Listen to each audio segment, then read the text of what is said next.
honestly, I don't usually sweat. Ask my friend Joanne. She's the sweaty one. No. She's the sweaty bitch. We've said it. You're Prince Andrew through and through. Jesus, what a desperate thing to be told. I'm Prince Andrew, am I? Well, sorry, not through and through. Not all the traits. Yes.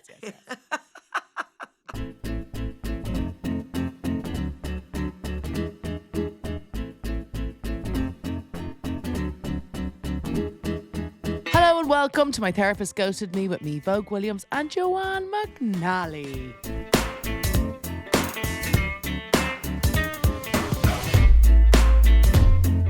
I'm ready. I put my fish away. I'm ready to chat. Put your goddamn fish away. I kind of really want fish now. Joe, I'm starving. I've just landed from Birmingham. I'm not Okay, gonna, I won't. I'm a jet setter. Someone just mailed me, actually. I've lost the mail and they said they saw you at Birmingham Airport and they were talking to you about my tan. Did that happen? Yes! I just saw a mail there. I've lost it now. Yeah! So hello basically, to that person. I'm sorry. Yeah, she said to me, so I was queuing, as you do, to get on planes, because that's how you get on planes. And she was like cabin crew. She was kind of checking us in. And she came up to me. She was kind of looking at me. And then she came up to me and she goes, "You're the podcast woman." And I said, "Yep. That is who I am." And yeah, guilty as charged. I'm the only podcast woman there is. And, Absolutely. and then she said, "I love Vogue's tan." And I was like, "Ah, yeah." I said, I do personally believe it is the best tan on the market. And I do believe that. I've said that to you privately and publicly. And she was very aware of your name. I was a little more mysterious to her, but she knew I was involved with you in some capacity.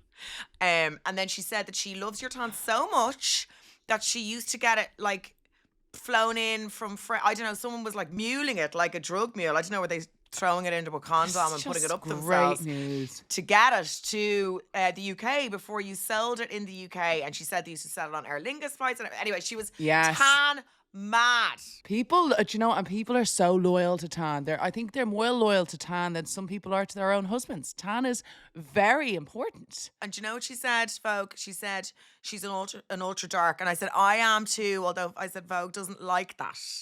Vogue says I'm a medium gal, but I said I too am committed to the ultra dark. Yeah, it's been a great chat. Almost missed the flight. I was like, oh shit. Then I realised then everyone was on the plane, so I had to leg it. But yeah, we had a lovely chat. Why Birmingham? What happened there? Why were you in Birmingham? I was in the Hippodrome the night before doing a show. Oh my God. So you did 2 Apollos You know and me, then the Hippodrome. I just love to get to Birmingham once a week. You know me, Vogue. I do love a bit of Birmingham now, I have to say. And they have a Marks and Hiya, Spencer Bab. in that airport for snacks. Hiya, Bab. And can I say, the audience, so the tour is up and running at the moment. And I've never done the Hippodrome before. Garot tells me I have. I was like, Garot, I haven't done it before. This is our regular argument. This is terrible that I would veer on the side of Garode, but okay. I was like, I haven't. Prosecco wouldn't have sold the Hippodrome.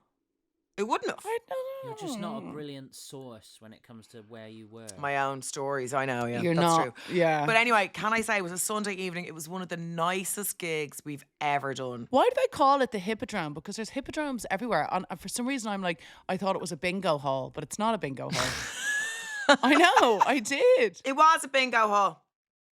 It was a bingo hall. Yeah, Is I was it? there. People are yeah, I was mad there for bingo. spinning baskets. Legs 11, legs I 11. was about to say, what you shout at the end when you win? But you shout bingo. You shout bingo. It's all ahead of Bingo. us, folk. It's all ahead of us.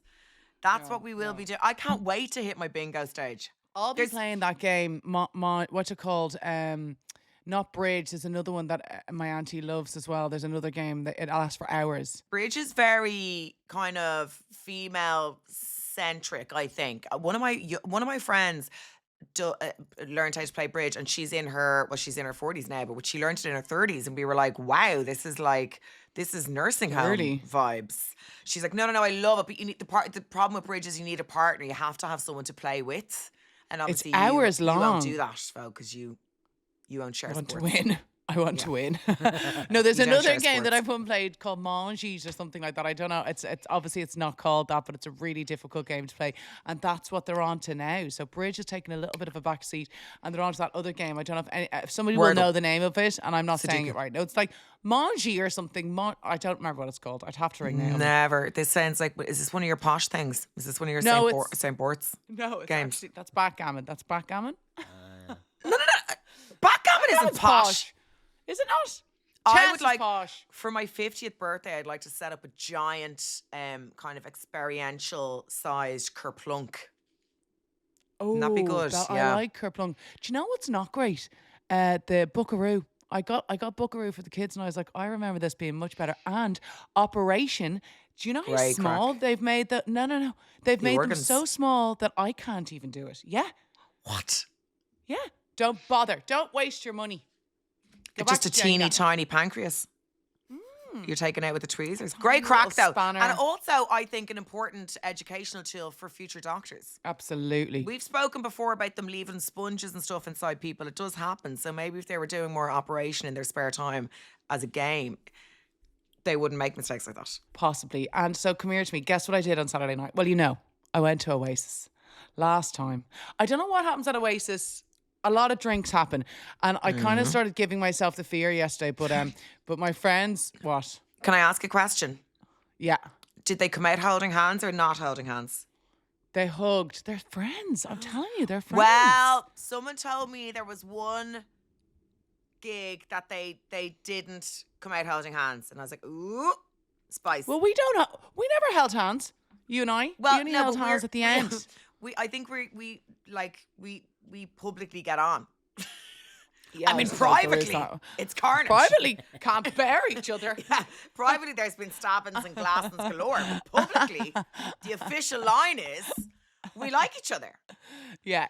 That's the best way to have it. But they're infamously, like, at each other's throats. Yeah, so but I think that's- the holding hands thing was to prove, to make us feel comfortable that they are in a togetherness situation, like that they're in, like they're back in love. So when they don't hold hands coming out, it makes people it unsettles people. It's jarring. We're like, oh my God, are they Well, not talking? What's going on?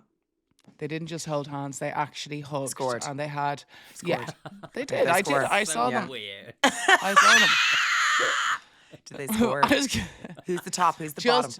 Just a little, Joanne. There was only a little hand job. That's all, right? Just a quickie. Oh, They did a Liam's real quick definitely one. The top. Liam's the top. Oh God! And you know what? My love for Liam, it grows stronger and stronger every single day. Listen, I don't, whatever You're way not my- having him. If you ever get the chance and you do that to me, I don't give a shit if I'm married. I'll never forgive you. He's going out with someone. I know, but like just in case something And we ever have happens. established that the more that men get to know me, the less they fancy me. No, I'd say he'd be into you now, so that's why it'd be a bit of a concern for me. I'd be more upset if you went with Liam than if you went with Spenno. Imagine That's how trying- upset I'd be. Imagine you trying to cock block me off Liam Gallagher. You are I just did. Oh, Friendship would be ended. wow. That has been a love of mine since I was 12. Okay, back off, Joanne McNally. Take Noel, right? Take Noel. He doesn't want me anyway. Actually, I wrote Spencer instead, and you're like, oh, whatever.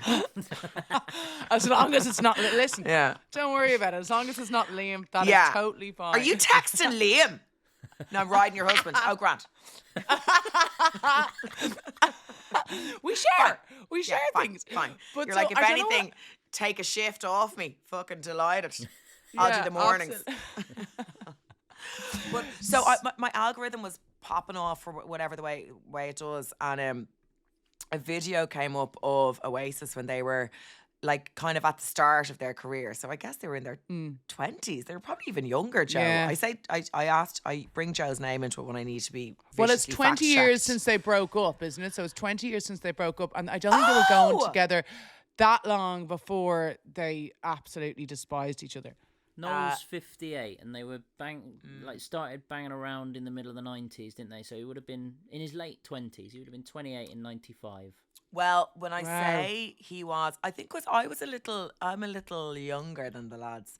So I remember liking them, but I don't remember ever fancying them, if you know what I mean. Oh, But anyway, God. this video turned up with the two of them chatting, and Liam, what, in fairness to him, he was a knockout.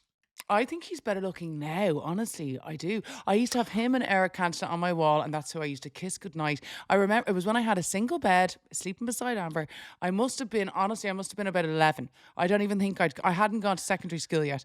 And I was kissing his, like, I've always liked a bad boy, as you know yourself. What was wrong with me? Do you know who I had? My poster was Neil Buchanan. no Douglas something. He was in a film called Crazy People. Dudley Moore. Dudley Moore. Dudley Moore. Dudley Moore was who I Cut that out. That's humiliating, even for me. Dudley Moore was the poster on my bedroom wall. Dudley No. Moore. Yeah. Wow. And then I got really paranoid as a child. I remember asking my mum to remove the post. I think I loved the film Crazy People. I mean, why I had access to that, I've no idea. Bad Dudley parenting. Moore, I Pat wasn't should be expecting arrested. that. I thought his eyes were following me around the room then, and mum had to come in and take the poster down. And it's the same with the China doll. Quite a paranoid child, I would say. But yeah, my crush was Dudley Moore. Oh my mean, God. No. What's that about? It's weird. I actually, when you think of it, I actually had quite good taste because Eric Cantona also arrived. Like, he's still good looking. Even now, he's good looking. Did you see your one wearing the bikini made out of Roy Keane's face? No, I love Roy Keane too. Well, I'll tell you this much. For such a cantankerous bastard, he gets a lot of attention. He's Doesn't very he? funny though, like He's- because he's a moany hole, but in he's a good way. Do you know what I He's mean? an absolute moan, but he prides himself on it and everyone finds it attractive, as do I.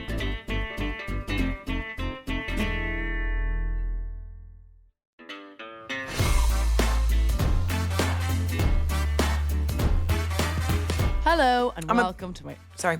Hello. I and forgot. I welcome. don't. Oh.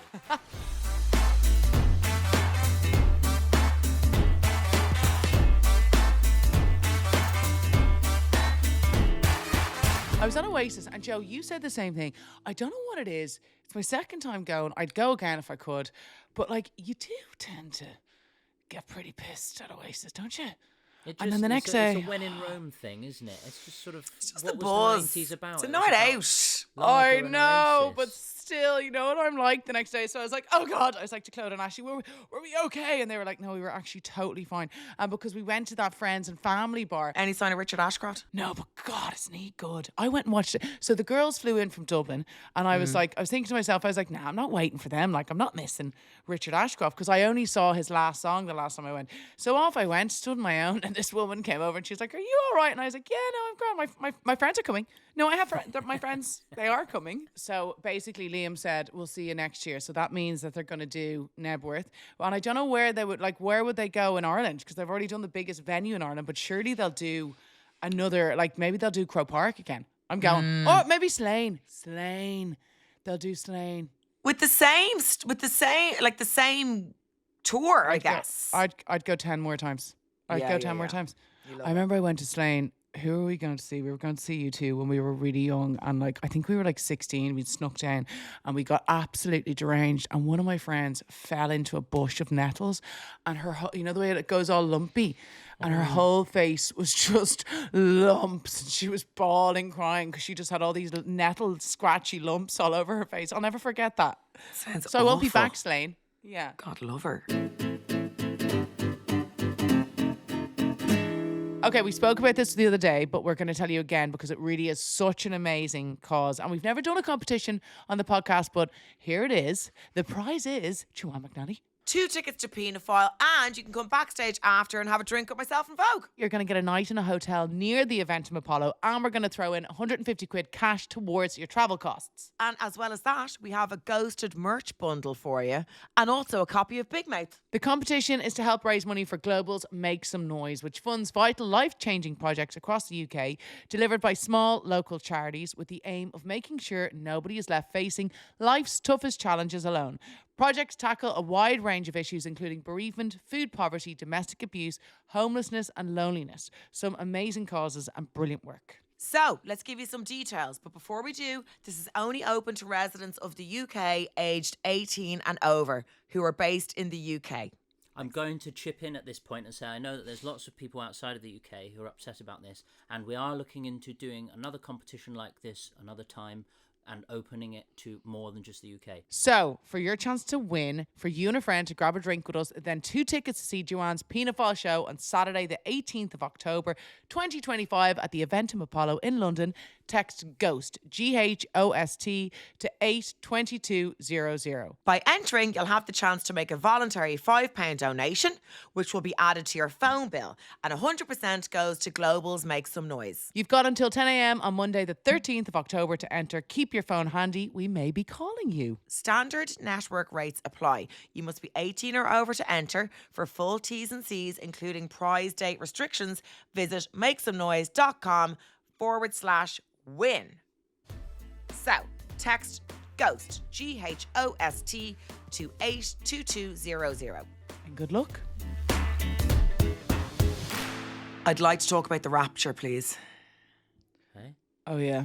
I'd like to talk about the most recent rapture. Also, great song. Na da da na na na na na na na. Isn't that the Rapture? I don't know. Yeah, it is. Okay, go on. The rapture is when basically it's the end of time. It's the end of mankind, humankind, womankind, theykind.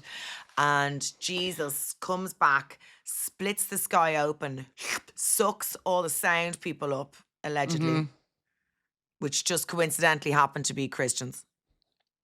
Yeah. And the rest of us are left to just deal with the fallout of the apocalypse. Right?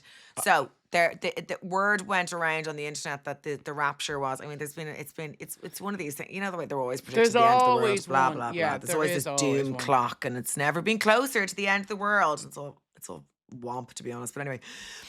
But I fell down the rapture talk hole. But I didn't fall down. Sorry, I actively sought it out and went willingly. It's right up your street, in fairness. Right up my street. Any conspiracy, Joanne's like, there you go. Well, I'll lose her for an evening to a conspiracy theory. I love it. But I was like, where? So basically, rapture talk, fascinating. And it's all the evangelical Christians who are like the mentalist of the mentalists, right? So they genuinely believe this is happening to the point where they're selling their cars, they're selling Yeah, their they do. homes. But they're why like, are "Oh, they I'm getting selling raptured. them? I'm getting Yeah, but where raptured." the- Well, this is the thing. What are they going Is to do with the money? Is it to go and put it all on red the night before you go? Is it a cash system up in heaven? Is it a Klarna system? Are we paying You're for not clouds? bringing. What's happening up there? You're not bringing anything with you. What is the point of selling anything? Come on. If heaven is a capitalist economy, I'm coming back down. I'm coming back. I'm going to unrapture myself and going to send me back down. I'll handle the apocalypse. I'd rather handle the apocalypse than be What do you sold mean? a You're lie. coming back down. You won't be brought up in the rapture. Forget about that. Excuse me. Yes, I will. I'm going up. I'm going to hold on to Joe's ankles. Yeah, he is going, in fairness. Joe's going. You're not going, Vogue. I I'm not going. wasn't. I wasn't christened, so I wouldn't bet on it. Oh, Are you not christened? No, I'm heathenous.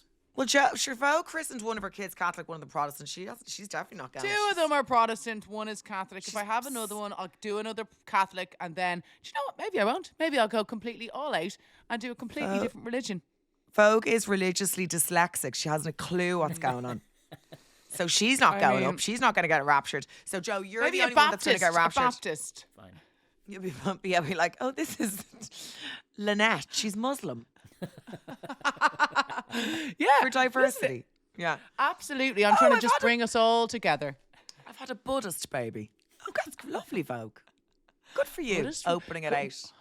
But anyway, Kabbalah, like Madonna, we'd all have the red little bands. it's so. I suppose when I was reading all about the rapture stuff, I was like, where's the line between religion and psychosis? Like these people are crying on TikTok, bawling, crying because they genuinely believe they're about to get raptured, and they're crying because they're saying goodbye to their kids. Why are your kids not getting raptured? Do you know what I do think though as well? I'm like, sometimes I'm a bit jealous of those people, no matter how bizarre and everything it is. At least they really think they're going somewhere. Like, I know. don't want to think I'm not going anywhere, and I really need to start I'm like, oh, please believe in heaven. Oh God, I'm coming. I agree. I do envy the dogged belief, but like they look terrified. And then there's other parts of Rapture Talk where people are kind of doing a kind of get ready with me for the Rapture thing where they're picking outfits and all. I'm like, are you not getting beamed up? Are we going up in clothes? Oh, I'd be going up in clothes. If you knew the end of the world was coming, you probably would do your tan. You might get a nice blow dry. It's like those people who sometimes go in to give birth, and if they're getting a C-section, they get their nails done, they get their hair done, they get like makeup done sometimes. Like I think that's pretty amazing as well. Yeah, if you're into Jesus and you think he's about to invite you to an after party, yeah, you're going to put the work in and get ready. I was flying the day of the rapture, and I was when I say excited to see the bodies floating up beside the plane. I was like, if this is kicking off, I'm glad I have a great view on a Ryanair flight. Already. You may as well go. You're on the way. Yeah. And then, of course, the rapture didn't happen. Shock horror.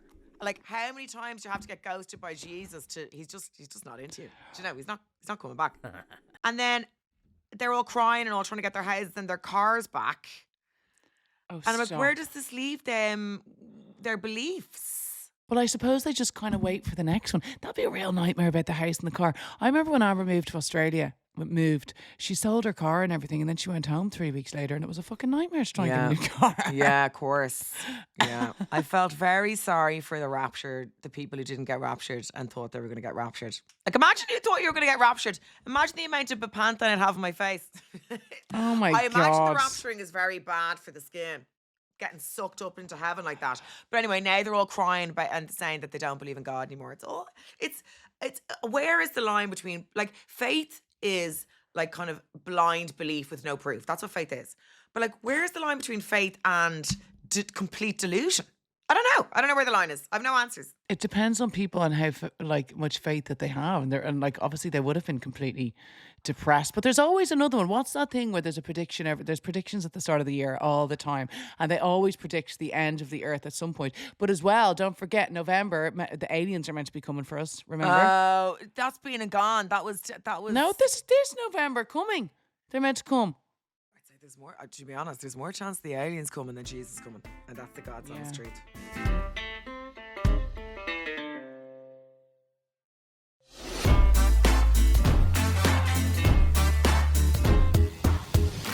I basically followed this new Instagram account that I'm actually going to unfollow because I think it's called Scary Facts, and I've been for some reason it always pops up, and it's these mad kind of facts. So one of them was there are an estimated 40 million corpses in the ocean from all the shipwrecks, plane crashes, suicides, and people who were murdered. That's bullshit. 40 million. They're scary facts, Joanne. No, there's no way. That is absolutely a figure pulled out of someone's arse. That is not true. Over all the year, well, I suppose some of them obviously decompose and stuff like that, but still their bones are still there. So that I don't think that sounds that unusual. Joe, put on your wellies and go out and count the bodies, please. As our producer, it's your job. But think about it, even on Everest, right, which not that many people have climbed, there's like 270 bodies just on Everest. And if the whole ocean, and that's where people throw loads of bodies, if you're going to kill someone, what are you going to do with it? Did you see her one who fell off the cliff in China? No. Oh, no. Oh, God love her. She like detached herself from the group, on the rope to take a photo. Toppled off the side. No. Yeah, and there's footage of it. One of the worst things I've ever seen. And now, it's actually not one of the worst things I've ever seen. One of the weirdest things I've ever seen, because I have seen some pretty bad shit, because the way sometimes it's that whole don't click this and then you click. I never click it. You always click it. It's like that. Remember that poor man who was eaten by a shark in Egypt and everyone was watching it. I was like, not for me. No, it's so grim. It's just like this morbid fascination, I guess, with death. But like I've seen, beheadings and Oh my God! I honestly can tell you, I would not be able to ever forget something like that. Well, I haven't, and I would not recommend. If I can give any advice to the listeners, if you are offered an opportunity to watch a beheading, don't take it. It was around the time. It was around the time of the Iraq War, and there was a lot of stuff going around, and I was. They were going around all the time. Finger happy on the phone, and anyway, ended up seeing that. But one of the weirdest things I've seen, one of the most unsettling things I've seen, was this man in a Zorb. Oh my God! Yes.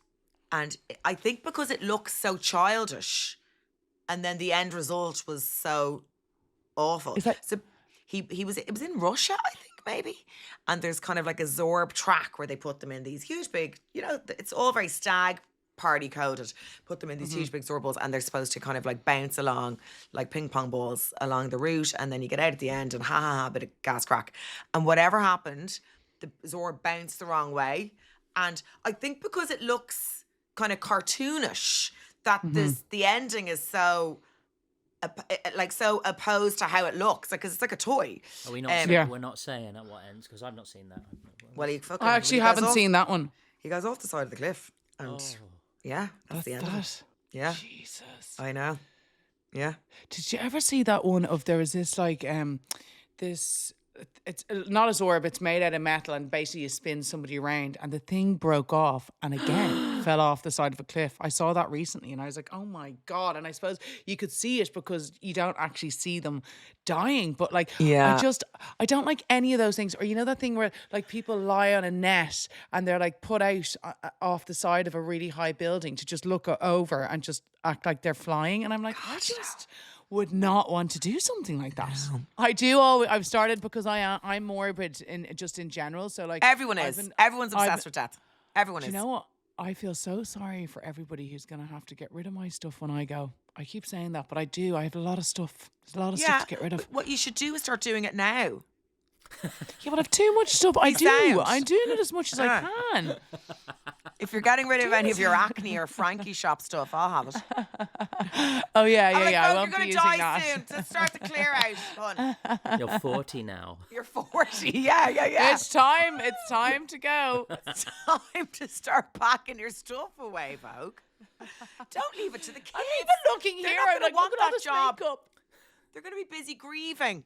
People say getting your affairs in order. That's what you got to do. You got to get your affairs in order. You know what? Tough shit. Why would I bother my hole? Because you know what? I'm not going to have to do it anyway. All I said was I feel sorry for the person. It doesn't mean that I'm going to actually do anything to help that. I just feel bad for them. I can just see. I can see me and Amber dueling at dawn over your clothes if you go before the two of us. Amber. If Amber. Yeah, the two pistols coming out.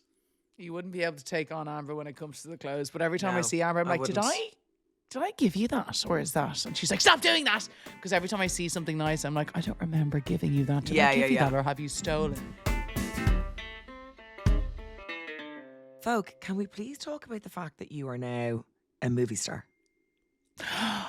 I worked alongside Kristen Wiig. Mm-hmm. We are colleagues. Vogue is now a fridge in a Disney film. I have never been more jealous in my life. I want to be a kitchen appliance in a Disney film. Joanne texted me about it and I was like, you are unusually thrilled and excited about this. I was like, come really? on. That's a big deal now. That's cool. It was, to be honest with you, so I'm in the new Gabby's Dollhouse movie and she loves Gabby's Dollhouse and I don't, by the way, I don't actually know Kristen Wiig. I haven't met her or anything like that. So just in case she's like, who's that weirdo saying we're colleagues? But basically I'm the voiceover for the fridge in Gabby's Dollhouse, the movie, which is out very soon. I'm going to the premiere on Sunday. So the dream is to get I remember Ali Wong spoke about it in one of her specials. She was like, I just want to be the voice of tofu in a Disney film. So you don't have to get dressed. You don't have to put makeup on. You get paid massive amounts of money. Obviously, it's none of our business what you're getting paid for, but I will expect you to tell me off camera. Well, I only had a few lines now, to be fair. Go on. I only had a few. But what about the pay? Well, I wouldn't say I was getting paid what Ali Wong or Kristen Wiig got paid, but it was more because Gigi loves it so much. I was like, what a cool thing to do. But when I went, it was in Universal and I went there and I met all these people and like there was loads of people. And then we went into this kind of theater room where I was doing the voiceover, but there was about 10 of them sitting there just watching me. And you know the way I never sweat? Well, I was sweating. I had to keep apologizing for being so sweaty. I was like, oh my God, I don't usually sweat. Honestly, I don't usually sweat. I was just so nervous because they were all just sitting there. Because I walked in and started doing it straight away. And I was like, I don't usually sweat. Ask my friend Joanne. She's the sweaty one. No, she's the sweaty bitch. We've said it. You're Prince Andrew through and through. Not a drop. Jesus, what a desperate thing to be told. I'm Prince Andrew, am I? Well, sorry, not through and through. Not all the traits. Yes. But anyway, I'm buzzing like an L fridge that you are playing the role of a fridge. It was very fun, and you're right. The next time I go, I'll wear less clothes. I'm not going to bother my arse doing my makeup, and I'm just going to show up.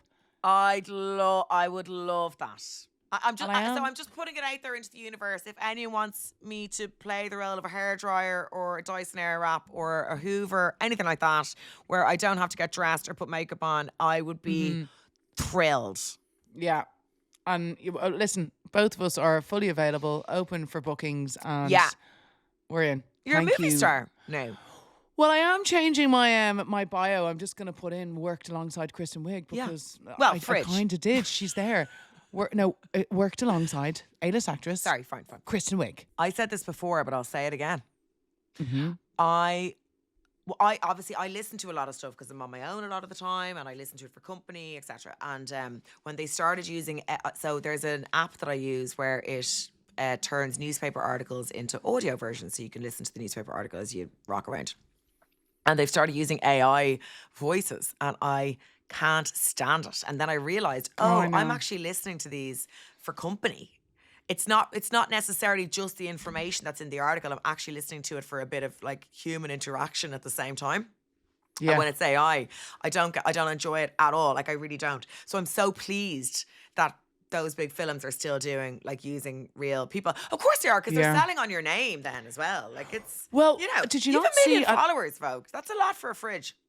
That's a lot for a fridge. But did you not see that thing? Like, speaking of AI, there was that actress, and she was on was she at what was she at? She was basically cast in a comedy short on YouTube and cracking jokes and stuff on camera. Her name is Tilly Norwood. She looks absolutely beautiful, but she's completely AI, and supposedly she's being used for way more things. I just don't. I get some people can be quite lonely, and maybe that's why they would become friends with the AI robots. But like I have said from the very start, I'm really scared of AI. I don't really get it. Even like I prefer going to, when I'm in the shop, I just would prefer to go to the person instead of doing my own, not just out of laziness, because there is that too, and also because it never goes through properly when you're in the shop. I prefer to go to the shop assistant. I used to do it in stand-up, but no one laughed. I couldn't make it funny. But my point was that creating, like, and it was mostly men involved in creating AI, and they've created our successor. Like I said, it's the equivalent of hiring a hot nanny. Women wouldn't be stupid enough to do it. You're not going to bring in your successor into your own home, which is what they've done with AI. These lads have built something that's going to take over their own jobs. It's nuts. But anyway, look, it's here now, you know. It's here. There's nothing we can do to stop it. There's nothing we can do to stop it. It's pushing forward.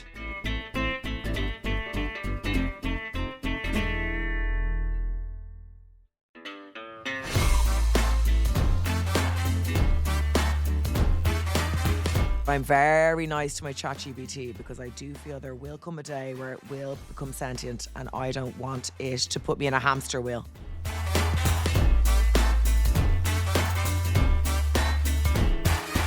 Okay, so do you know, remember that time you told that really awful story that you thought it was a really lovely love story about that man who basically dug up his wife and used to dance around with her and like dressed her in wax bandages and stuff and just kept her body for years and years and years? Yeah, and tied her together with piano strings.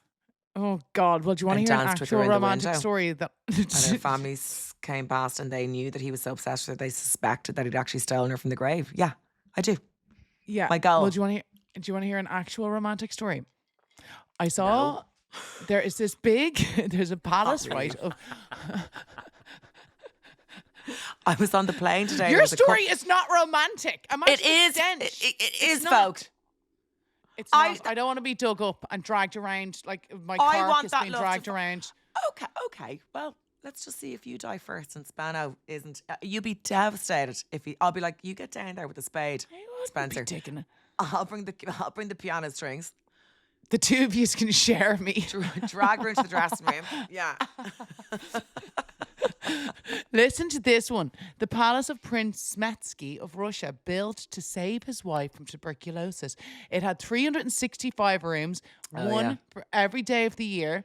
So basically, he put all his money into building this palace so the wife could recover if she slept in a different room each night a germ-free room. She got so much better from tuberculosis. She actually outlived him and lived until she was 90. And that is what I would like my husband to. That's what I'd like my husband to do for me, not drag around my dead corpse. Well, interestingly, the guy who did drag around the dead corpse, the woman who died of tuberculosis also, and he was her doctor. Oh God, no. Tuberculosis was huge back in the day. It's like protein now. It was very popular. Like creatine. Are you still on the creatine buzz? I'm going to get on that buzz. No idea what it does, but of course I'm on it. You know, I love a trend. I love a fad. We've some sad news this week. We do, and I'm going to try. Oh, I know. Poor little Winnie died. Yeah. Little Winnie. He was nearly 14, and yeah, he died. I know, I'm so sad. Like, I don't know why. When you told me this morning, I was like, I know. It seemed like it was. Why did I was like, why am I acting like this is sudden? It felt very sudden, even though we knew he was sick. It felt very sudden. I honestly thought that I was going to have to take him to the vet and like do that for him because he was sick, obviously on and off. But he just died. He just was lying in the hall and he just died. But at least I was beside him and he's gone to a better place. Gone to a better place. Yeah. Well, do you know what I find interesting? Winston is one of the few animals I've ever heard of to die naturally in the arms of their owner. Most pets, I know, from my experience, they get really sick, they have to be put down. I think there's something really sweet about the fact that you were with him. As in, like, he died of natural causes. Yeah, to be honest with you, I actually did feel really lucky because I was really stressed about that or it happening like during the night when he was on his own, and then this morning he just like lay down by the front door, and then he just he died, and he actually wasn't in any pain. He didn't like squeal or anything. But yeah, little Windsor. Poor little Winnie. I know, he was the best. He was so cute. And I said to Vogue this morning, because she was like, I'm heartbroken. I was like, well, yeah, because you know Winnie longer than you know your husband or your children. I know. That's true. And he literally has come everywhere with me. Like, I got him in Australia. He came over, and but it was strange because yesterday I took him on a big long walk. Like, we had a lovely day yesterday, and he's been play fighting with Bertie and stuff. And then there's just this morning, I suppose there's no better way for it to happen than to happen like that. And but God, I swear to God, I am never doing it again. After Bertie, I'm not getting any more pets. It's too sad. It's so, like, I've just been crying nonstop all day today, and it's just, it's a horrible feeling. But the tax of love. I know. Like, Garode's cat died recently. Boots. Did it? Yeah. Oh. And when I say he won't mind me saying this, he is devastated. Like, devastated. And I think people can sometimes be dismissive of pet deaths. Like, people don't take it that seriously, but there's that unconditional love, that connection. Like, we've had we always had dogs, and the last dog that died on us, she didn't die on us, I guess we had to have her put down for various reasons, but like, I miss her. I think about her, you know, and I didn't live with her full time. She was with my mum, really, but Roxy, she was a mad bitch as well, but she was insane. She'd be like shagging everything and all. It was mental. But anyway. No, but I suppose it's because they're just part of your family for so long, and he was nearly with us 14 years, but like, I knew I'd be really sad. I just didn't know I'd be this sad. Yeah. It's unconditional love. Pets give unconditional love. What? There's no one else that gives unconditional love except your parents, if you're lucky enough to have good parents. Yeah. Not even some parents don't give unconditional love. And I remember even sometimes when I'd be minding Roxy, Mum be away, and I'd be out, and I'd think of Roxy in the house on her own. I'd feel wrought with guilt. I was like, oh my God, I'm out here enjoying myself in a wine bar, and the dog is on its own at home. I need to go home to the dog. I don't know. Well, poor Bertie is just wandering around, and he just keeps like he's at my feet the whole day. But yeah, you're right. It is the tax of love, and we got him for almost 14 years, and he couldn't have gone in a better way. Like, he hated the vet, so we would have hated to have to go there, and I didn't want his last moments to be there. So yeah. Are you gonna have him cremated? You are gonna have him cremated. I'm gonna have him cremated, and I might take him to Howth. But you'll keep a bit of him. I don't know. I think he'd like, because I thought about doing that. I was like, maybe I'll bring him here and here and here. And then I'm like, well, I just put him where I know he loves and where I love and where I'll always, yeah. I was like, where are his favourite places? I'll bring him to Scotland. I'll bring some of them to Howth. And then I was like, no. What a bougie dog being sprinkled across St. Bart's. Yeah. What a lovely, lovely legacy. He's never been to St. Bart's. Has He's he always not? wanted to go. Oh, yeah. But anyway. R.I.P. Winnie. Rest in peace, little Windsor.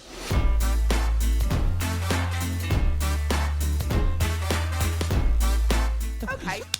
See you next week. Thanks, everyone, for listening.